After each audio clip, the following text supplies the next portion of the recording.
মা আজকে কি রান্না করেছো? আজকে অনেক কিছু রান্না করেছি।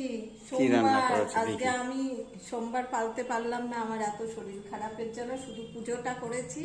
কিন্তু আমি বন্ধুরা ফল খাবো না, কারণ আমার বুকে প্রচন্ড ঠান্ডা বসে আছে, আরো ঠান্ডা লাগবে।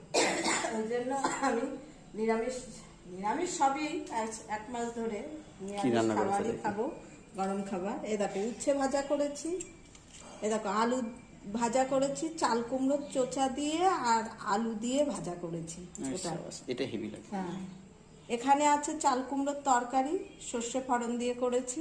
এ দেখো বন্ধুরা, কালকে সেই ধোকার ডালনা ছোলার ডালে, আর আজকে করেছি দেখো চিচিঙ্গি দিয়ে মুগের ডাল। এটা এই রেসিপিটা আমি বড় ভিডিওতে দিয়েছি, বন্ধুরা দেখে নেবে। আর এখানে আছে সাদা ভাত, আর এখানে আছে দুধ রাতের। বন্ধুরা আজকে নিরামিষ রান্না এই এই করা হয়েছে, কারণ আজকে কালকে একাদশী আছে।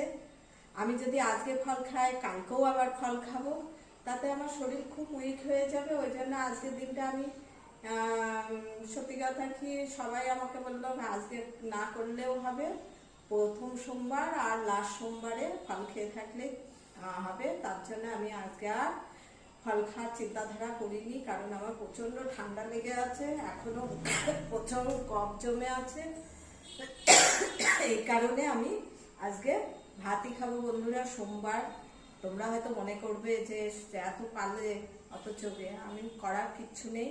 বন্ধুরা আমার রান্না বান্না বা আমার কথাবার্তা বা আমার ড্রেসটা তোমাদের যদি ভালো লেগে থাকে, তোমরা অবশ্যই দয়া করে আমার লাইক করবে, সাবস্ক্রাইব করবে, কমেন্ট করবে। তোমরা ভালো থাকবে, সুস্থ থাকবে। নমস্কার।